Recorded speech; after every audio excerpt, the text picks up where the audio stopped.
kusema sema, lakini kulomba lomba dada unirumie. Mukonzi aba mamae. Nishipende wangu kusema semaka, lakini kulomba lombana dada unisaidie. Wenjo ni nani? Unatokea wapi? Minatoka Kinshasa, minaenda na Katanga Sam Chintu, tukolobara na voice. LKTV, la net Katanga. La maman sociale, toujours la paix. Bino ba maman faut que ça soit papa, paix. Bolandela mo bien, LKTV c'est pour le maman, conseil social, l'unité, l'Isanga. Éduquer une femme, c'est éduquer toute une nation. Monsieur Samuel, je m'appelle. Bonjour, bienvenue sur LKTV dans votre émission Parlons-en. Donc, Parlons-en, c'est nous parlons de tout ce qui se passe dans notre vie quotidienne. Donc, aujourd'hui, pour ce faire, nous allons parler de l'Afrique, de ce qui se fait en Afrique, notamment la question qui nous a été posée par les fans de LKTV et de Vision News. Ils nous ont posé la question, est-ce que l'Europe est un paradis? Est-ce que l'Europe est un enfer? Est-ce que l'Occident est un paradis? Est-ce que l'Occident est un enfer? Est-ce qu'il fait bon vivre en Occident? Donc voilà, pour répondre à vos questions, je cherchais partout. Donc je vous ai trouvé une femme, une Ivoirienne. Donc Alida Djoba va pouvoir répondre à nos questions. Voilà. Alida, bonjour. Bonjour, Nanette. Comment tu vas? Je vais bien, merci. Oui, ça va, je vais bien. Tu peux me tutoyer. Il n'y a pas de souci. D'abord, je vous remercie de m'avoir invité dans votre émission pour répondre à diverses questions. Ah, c'est plutôt nous. Ah, il n'y a pas de souci. À diverses questions. Et je me présente, je m'appelle Alida Djoba, je suis ivoirienne de base. Je viens de la Côte d'Ivoire, voilà, d'où le nom Djoba, c'est un nom ébrié du sud de la Côte d'Ivoire, donc principalement dans un village qui se trouve à Abidjan, voilà, donc c'est un pays qu'on adore, qu'on aime beaucoup, du fait de sa complémentarité, de sa diversité, donc voilà, j'aime mon pays et puis j'attends une question. Ok, merci. Donc, tu t'es déjà préparé, quoi. Tu sais que quand on vient sur LKTV, c'est pour répondre aux questions. Bon, ça ne sera pas au tribunal, bien sûr. Voilà. Donc, Alida, on veut savoir, est-ce que l'Occident est un paradis? Pour toi, l'Occident est un paradis?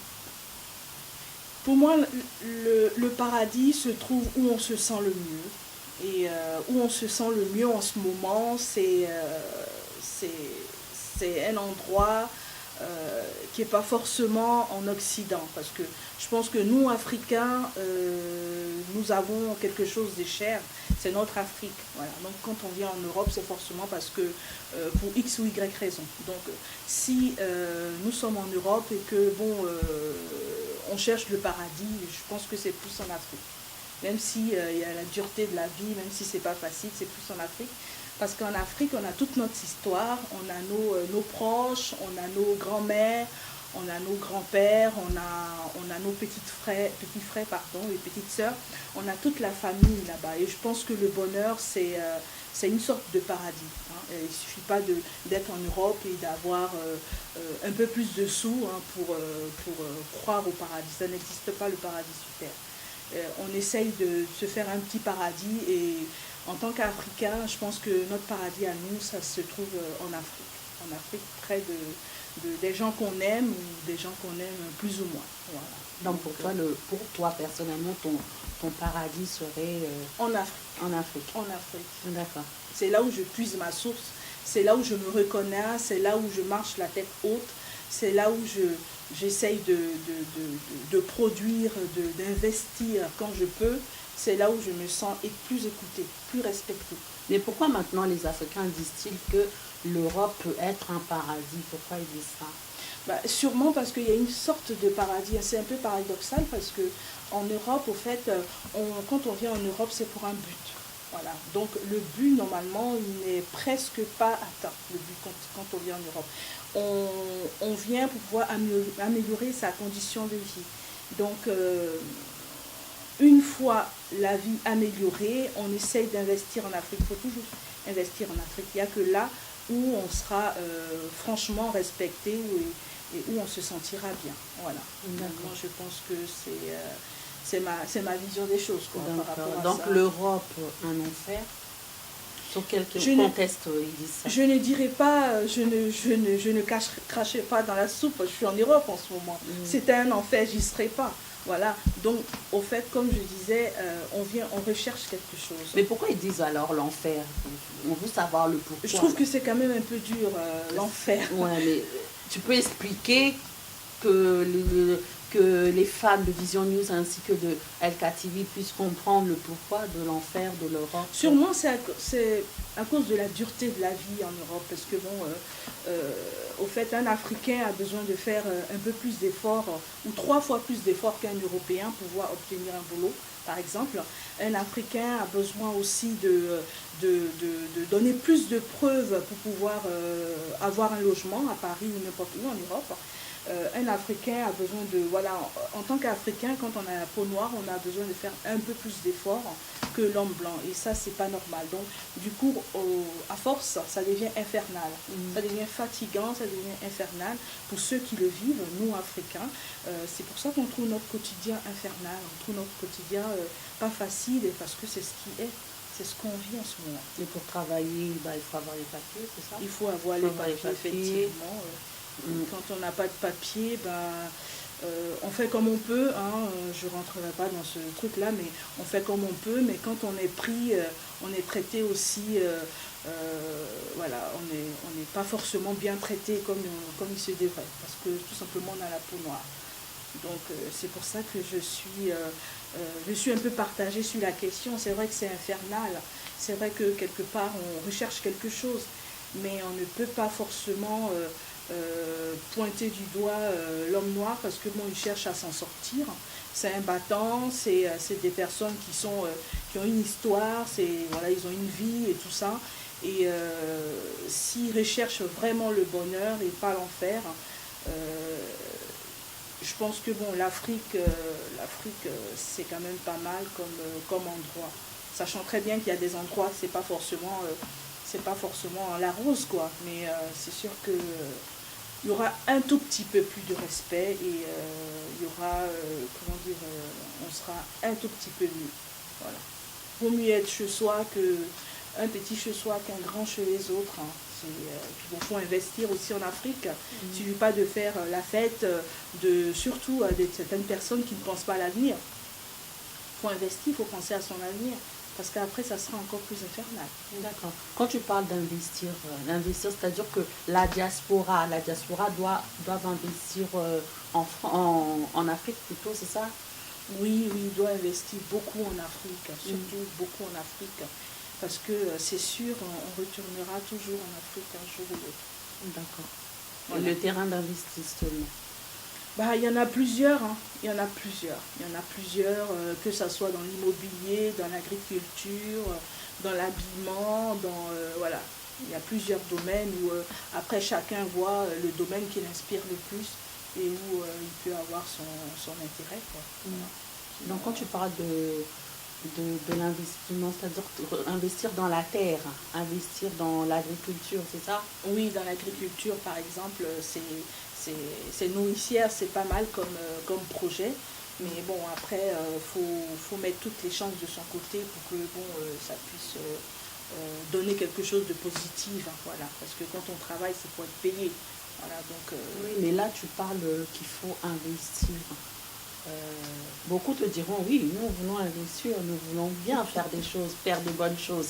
Mais comment investir si en face de nous avons des familles? On envoie de l'argent au lieu de construire, au lieu de faire ce qu'il faut avec, cet argent est détourné. Donc ça fait que beaucoup qui sont dans la diaspora, beaucoup qui sont à l'extérieur sont découragés.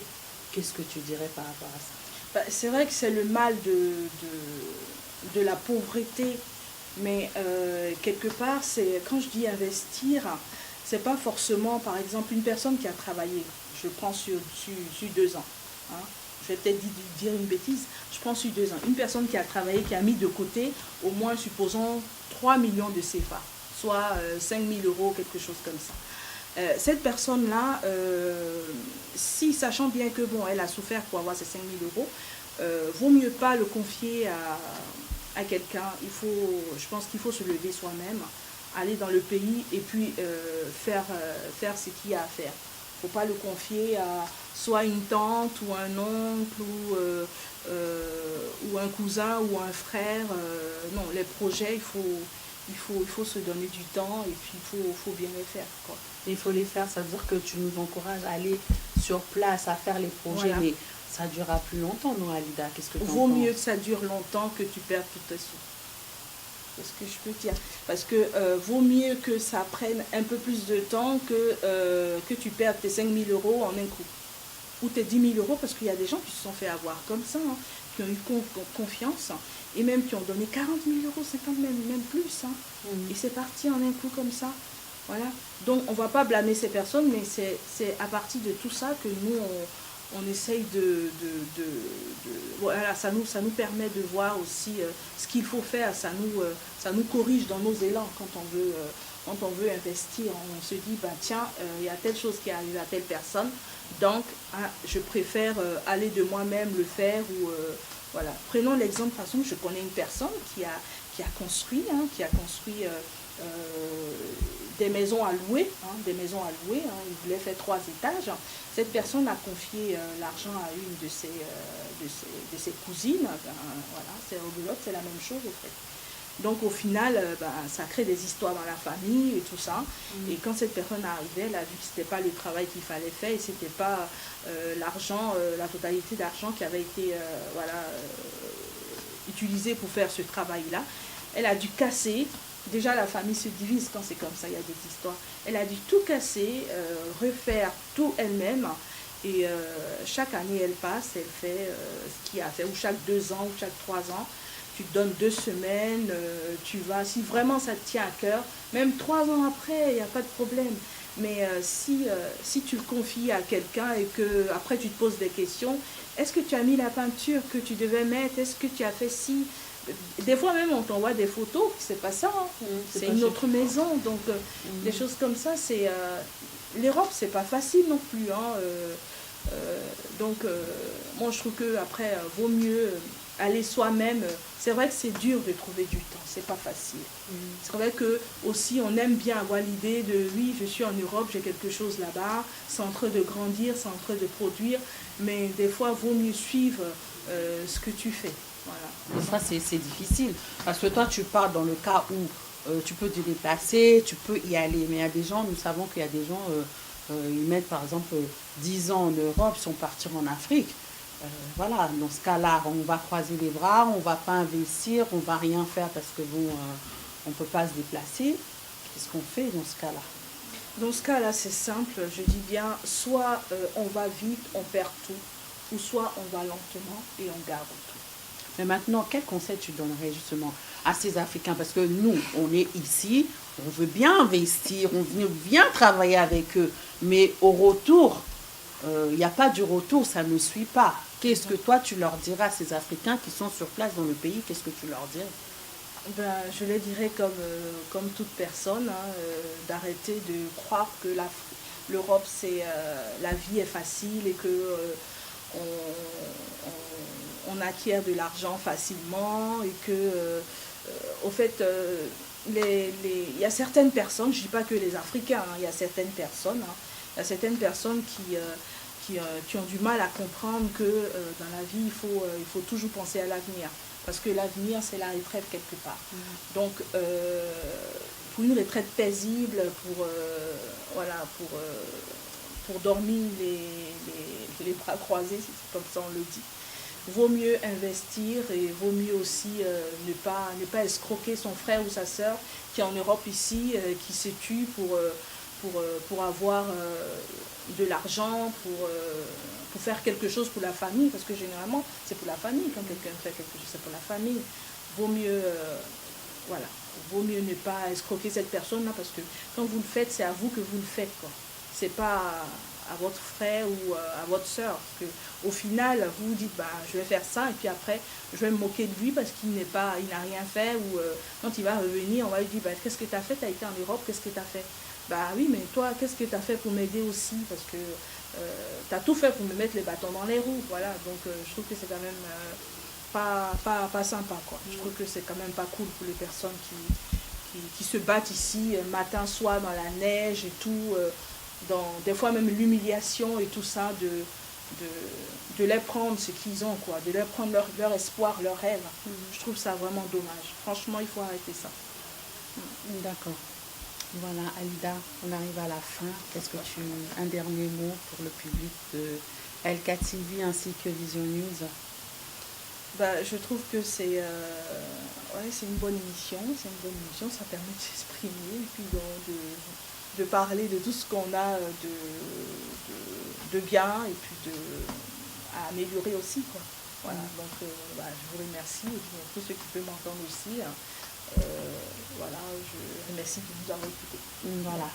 Donc, comme je vous avais promis, j'allais faire défiler les femmes de qualité, les bosseuses. Moi, j'appelle ça les lutteuses. Donc, j'allais vous faire venir les lutteuses. Donc, elle fait partie des lutteuses. Donc, des femmes qui ont la niaque de réussir. Donc, voilà.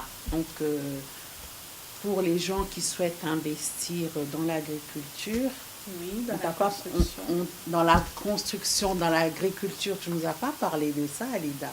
Tu n'as pas donné de conseils. On verra pour une autre. Ah ben non, on est là, donc on te pose des questions, vite fait. On va profiter de l'agriculture. Donc, comme tu nous as dit, la terre ne ment pas. Tout ment, mais sauf la terre. Donc, l'agriculture, qu'est-ce que tu aurais à nous dire? Bah, l'agriculture, ça dépend de ce que tu veux faire exactement. Hein, parce que l'agriculture, il faut être aussi présent. L'agriculture, c'est ça le problème. Alors que la construction, tu construis, tu te donnes du temps, tu construis. Et après, tu rentres chez toi et voilà. Et après, si par exemple, il y a un souci, tu sais de quoi il s'agit exactement. L'agriculture, le problème, c'est qu'elle est un peu, comment dire, elle nous échappe, l'agriculture. L'agriculture, c'est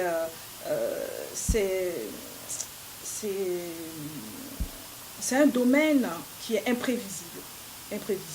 Parce qu'aujourd'hui, par exemple, je prends le cacao par exemple, en Côte d'Ivoire, parce que je connais aussi, puisque j'ai des connaissances qui sont dans le cacao. Des personnes, par exemple, qui cultivent le cacao, et supposons qu'elles ont des fèves de cacao, elles le mettent dans des petits sachets noix, je ne sais pas comment ça s'appelle, le mettre dans les petits sachets noix et tout ça. Il y a des soins à apporter à ces petites fèves-là pour qu'elles grandissent ou qu'elles fassent des cabosses plus tard. Bon, ce qui peut arriver, c'est qu'il y a des inconvénients. Il peut y avoir des chenilles, il peut y avoir aussi de la moisissure. Le temps aussi, c'est quelque chose. Des criquets, des fourmis, il y a tout ça qui joue là-dedans. L'agriculture, en fait, quand tu mets l'agriculture en place, il faut non seulement suivre, il faut être présent aussi. Parce que bon, tu peux te faire avoir, mais aussi celui qui surveille ta culture, elle peut te dire aussi une chose qui est vraie, où tu t'y attends pas du tout. Voilà. Tu peux avoir le temps, tout d'un coup il pleut, ou il y a aussi le feu qui peut arriver d'une manière ou d'une autre du champ d'à côté, parce que bon, X ou Y raison, ils ont mis du feu pour pouvoir manger un tout petit peu, ça a tout brûlé, ça aussi ça peut te faire tout perdre. Donc c'est vraiment imprévisible. Alors que le ciment, la maison, le bâtiment, le dur, lui au moins tu sais de quoi, sur quoi tu joues, quoi, en fait. Tu sais vraiment ce que tu fais. Alors que l'agriculture, c'est vraiment très très très imprévisible. Même présent, tu as des appréhensions, tu n'es pas tranquille. Bon, heureusement que nos pays ont des aides pour la population, pour certains villageois, mais il y a des inconvénients aussi, hein. Il y a des imprévus qui font que nos papas et nos mamans, nos vieilles ne peuvent pas tout payer, hein.